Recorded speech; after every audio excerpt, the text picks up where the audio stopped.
handa na ba kayo magkaroon ng bagong kaalaman sa bayan ng San Miguel? Kaikan, ano? Handa na ba kayo mag-interview? Ano, tara? Tara! Ay, mali! Tara!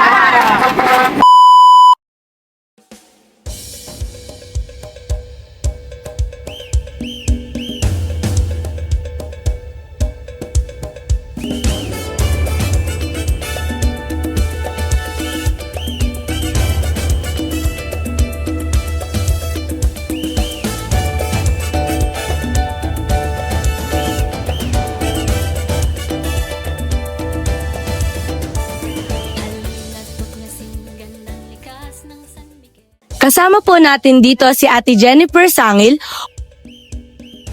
upang magbahagi ng kanyang karanasan dito sa bayan ng San Miguel. Para po sa unang tanong, maaari niyo po bang ibahagi ang inyong buhay at inyong hanap buhay dito sa bayan ng San Miguel?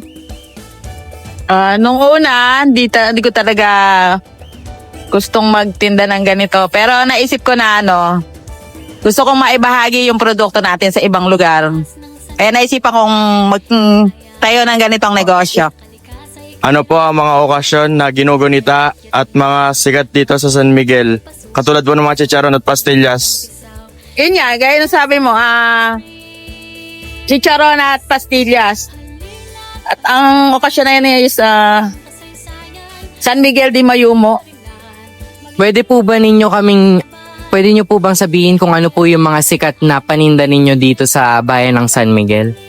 Yun nga, ang mga sabi ko kanina, chicharon, talagang kilala tayo sa paggawa ng chicharon sa bayan ng San Miguel. Saka yung mga pastillas natin, kilala din yan. Yung mga ingredients po na ginagamit or sangkap na ginagamit, saan po siya nanggaling? Sa bayan din po ba ng San Miguel?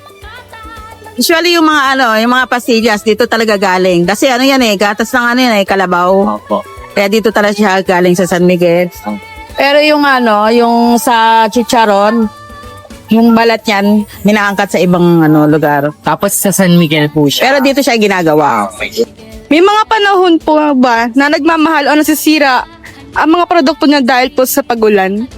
Oo, nung tumaas yung gasolina, tumaas din yung presyo nila. Tapos pagka umuulan, medyo tumutumal nga, kaya nasisira yung iba. Ginagawa ko, pinamimigay ko na lang. Paano po naapektuhan ng panahon o pag-ulan dito sa San Miguel ang inyong pagnenegosyo at pagkuha ng mga sangkap para sa inyong pasalubong? Yun nga, yung humihina yung benta. Medyo tumutumal. Pero sabi nga, laban lang. Para sa ating pamilya. Ang pinakamahirap na problema ang naranasan niyo po habang nagtitinda sa bayan ng San Miguel?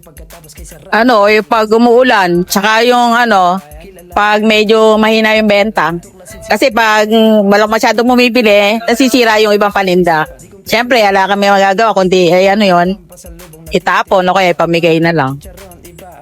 Kung ipagkukumpara nyo po, ano po yung malakas na kita? Pista o karaniwang araw? Siyempre, pagka may pista, tsaka basta may mga okasyon. Sino-sino po yung mga dumadayo dito sa San Miguel? Karaniwa, taga ibang lugar, mga taga Manila, ganon. Mga taga South.